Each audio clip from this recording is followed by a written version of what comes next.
doucement, doucement, doucement, oh ya maman. Doucement. Allez doucement, doucement, doucement, oh ya papa. Doucement. Oh ya doucement, doucement, doucement, ni besete. Doucement. Oh ya doucement, doucement, doucement, délicace. Doucement. Ditema dougou dougou, bango ba jaloux. T'es peur de ba bosser, t'es peur de ne puissant. Avec tu vas yokanité. Oh la bango ba beti ba yokanité. Organise qui peut faire de musique et compagnon. La base quand tu dis c'est y'a bino nino. Akola ko bata makaka na sima ba trapwe.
Je m'appelle juge président Kinalele, l'homme de l'Axa Grâce.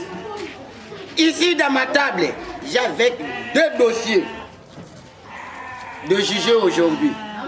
Il y a le dossier de monsieur Kim Biorongo. J'ai déjà pris ça à la police. Maintenant, se trouve ici au parquet. Deuxième dossier ici, c'est le dossier de citoyen Mwara Mandondo. Ça se trouve ici au parquet. Ce dossier était à la police. Maintenant, se trouve ici au parquet. Ces gens-là, il va justifier ici au parquet. Bon, premier dossier. Ezali dossier d'un citoyen Kim Biorongo. Présentez-vous devant ici, au tribunal.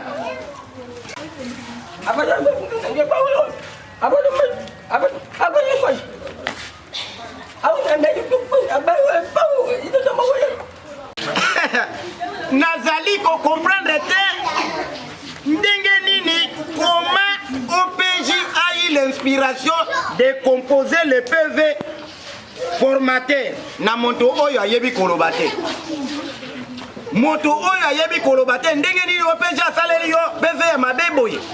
Pe azwaki likanisi yango wapi asali yango na mayele na ye moko moto yango aza baba sur me PV na ye ezali awa.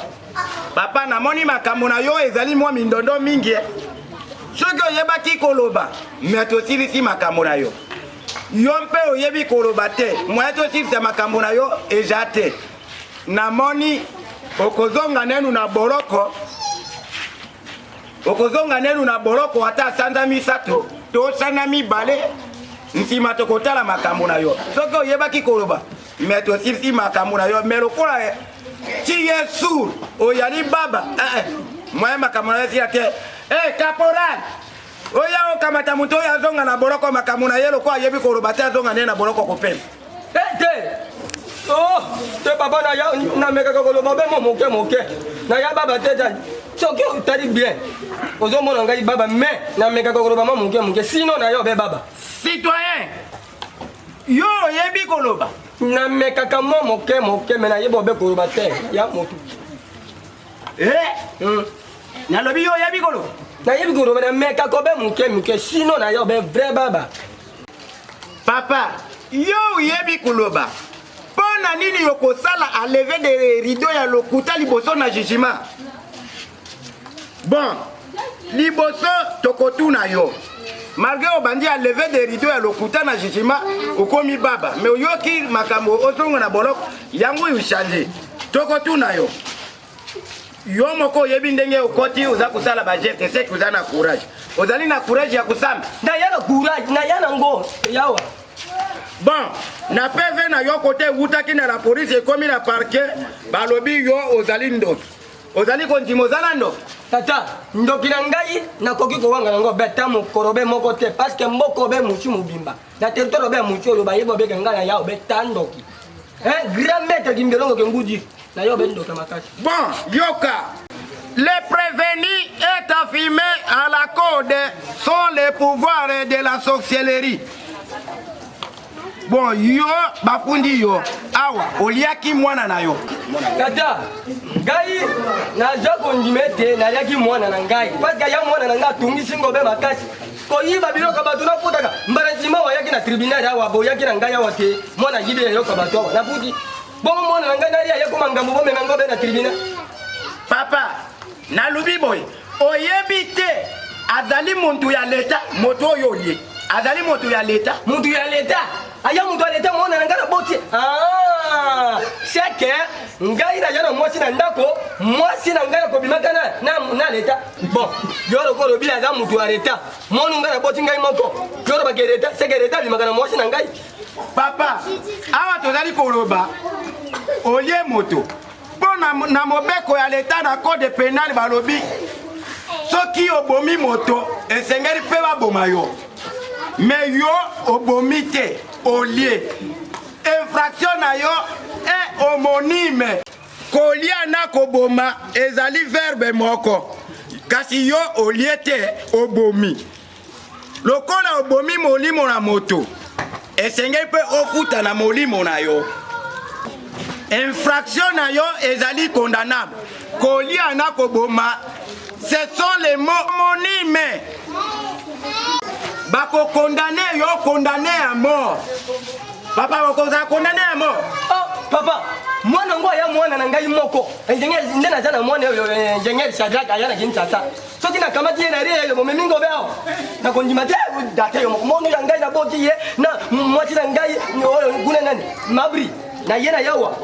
Na ngai na muni mwana koyiba ko pesa ngai bangamute na kota kana prochaine mawa bo memaki yawa te ngara kwa kimbongo ay mwana mokindo bongo na tika na papa na rakiti yo papa kimbiorongo infraction na yo eza condamnable ezali éliminable bakokina kodimisa yo soko mokete éliminable ngo shero kono bakokina kolimisa yo te you will not pardonner bako pardonner yo te oza condamné à mort la police oya ukamatanga hii mesoyo papa ozali kokende condamné à mort na condamna batu ebele na dossier ba papa doit bakenda condamné papa condamné à mort allez devant wala ngai moko na ria yako mangambo na la kizi yo papa ya condamné à mort na kora kisawa tengana ya drama de kokota na mabuso kuna mono yangana melangana boro kona kene boro OK condamné à mort si commence à manger les enfants pour dire que c'est mon enfant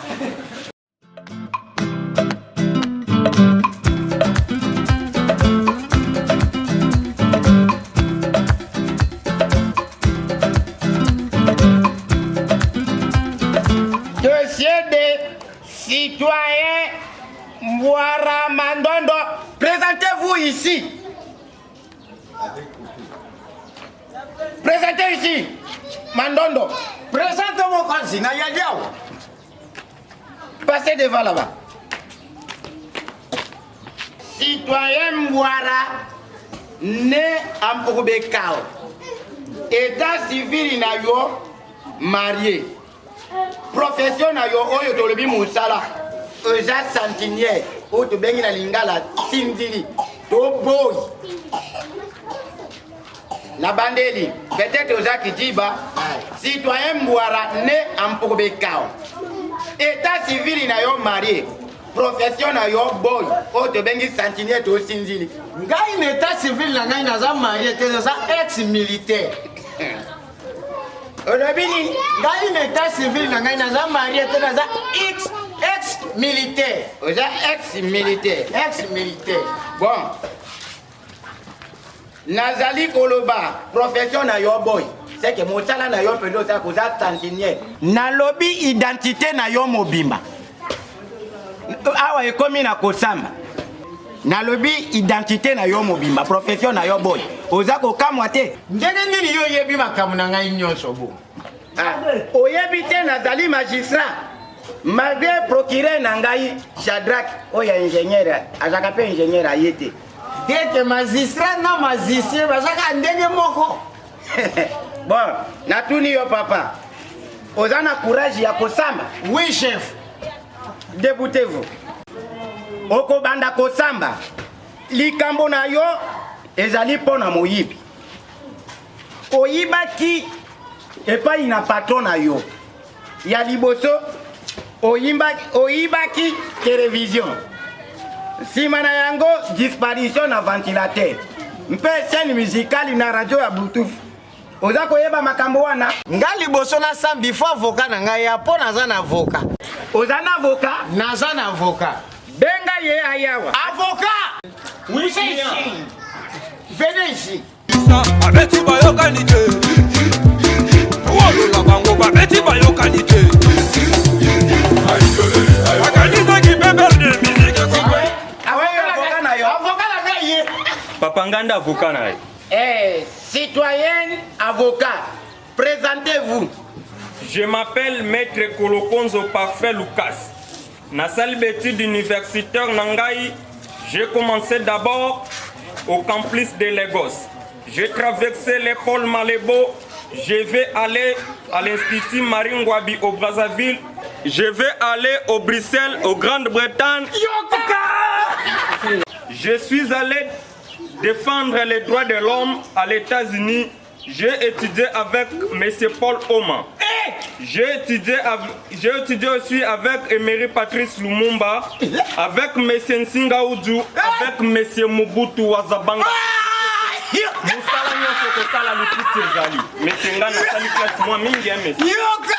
Yoka biographie na yende okende. Citoyen avocat, même votre présentation est à cause de kobanga mokote. Mais nazali koloba na yo pona ventilateur biloko ebungaki. Monsieur Mbwara, pona ventilateur biloko ebungaki. Yo moto yibaki yango. Mokolo biloko ebungaki. Pesa ngai neno emploi du temps na yo. Mokolo biloko ebungaki nga nazalaki na palete na logo wana na katisaki ngambo wana ntaka nzale. Tozalaki kumata na bokula ya ntaka nzale ya mai makasi tozalaki ngai ingénieur Paul Oma pinda kai tozalaki na ingénieur Belé na bosani peut-être tozalaki ni tozalaki ne upepa na kuna na dojo mukolo biloko ebungaki nga nazalaki te tozalaki na Judith na papa Mandondo bazalaki na sima ya bwa. Papa wana naza komona naza komemanga na 3 autres. Citoyen juge. Na poser question boy. Pour la télévision, je veux savoir là où vous avez caché les provisoires volés. Vous avez mis où? Citoyen juge, dans cette histoire, mon client ne connaît rien. Ne connaît rien. Papa, fais-toi l'avocat de l'homme. Ne fais pas l'avocat du fruit, sinon tu seras mangeable. Non, je dis bien dans cette histoire, mon ne client fais pas ne la connaît bouteille rien. au jugement citoyen avocat. Avocat, attention, pourquoi tu vois les oreilles comme les dents? Avocat na lobani. Monsieur, moi j'ai beaucoup étudié. Je vous ai dit, mais tu ne me comprends pas. Mon client ne connaît rien dans cette histoire. Citoyen avocat, comprenez-moi. Il ne faut pas l'avocat de fouille. Fais-toi l'avocat de l'homme, sinon tu seras mangeable. Citoyen Mbouara, Nazali Kotuna, Motuna, Pona ventilateur.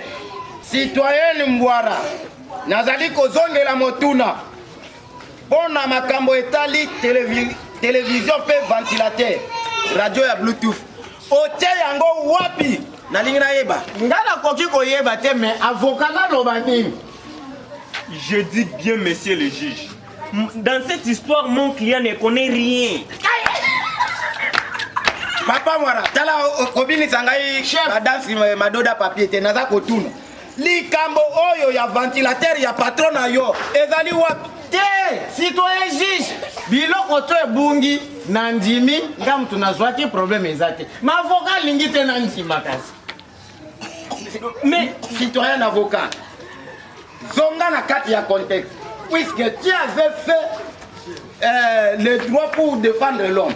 Mais votre client accepte bien qu'il avait volé ça. Mais tu refuses. Pourquoi? Non, là ce sont des rumeurs. Dans cette histoire, mon client ne connaît rien. Papa Mbouara, si kango bozali komurienga oya yo kote oza koloba ozibilo yo oza koloba invité na bino pourquoi vous amenez l'embouteillage au tribunal? Te, citoyen juge. Biloko to ebunga nga na ndimi nazwaki problème ezate. Ma avocat lingi te na ndima kasi. On a ça la peine de gagner. Citoyen avocat, je tourne toujours envers toi. Mpona likambo ya radio ya Bluetooth. Où est-ce que vous avez posé ou les provisoires volés? Vous avez mis où? Biloko boyibaki bobombaki yango wapi? Hey! Avocat. Citoyen juge, je dis bien et clairement. Dans cette histoire, mon client ne connaît rien. Toi juge, biloko to ebungaki. Ndaka zwaja ko tuko telefata na ndako ingénieur Shadrack na kuyebisa yo ma avocat lingi teke na ndima siko na sala ngo. Monsieur l'avocat, je répète encore. Si je commence à répéter 3000 fois, ça devient tautologie. Fais-toi l'avocat de l'homme, mais ne faut pas l'avocat des fruits. Puisque si tu fais l'avocat des fruits, tu seras mangeable. Ne donne pas l'embouteillage au tribunal. Pona makambo. Oye tali ventilateur. Bobombi yango wapi. Yona mutu na yo. Monsieur le juge, même si les commerçants disent que les marchandises vendues n'est pas bikende bidonga, mais dans cette histoire, mon client ne connaît rien. Yoka l'avocat journaliste. Nakotuka na bato ya motindo boye ndenge nini wa bato na kotambisa ba kotala nga embouteillage au jugement. Java lukula mbe procureur nanga ego ya yarite na Cedar na keina ko benga bango po séance commis à lever. À lever. Oh, avocat. À partir d'aujourd'hui qui maintenant Olongwe avocat commis hectomètre à droite. Oh, merci, Papa Wara. Merci. Olongi sigai. Olongit. Tima comprendre les dossiers nanga. Délicace, adissement. Dites-moi dougou, bango ba jalou. J'ai perdu ma bosse.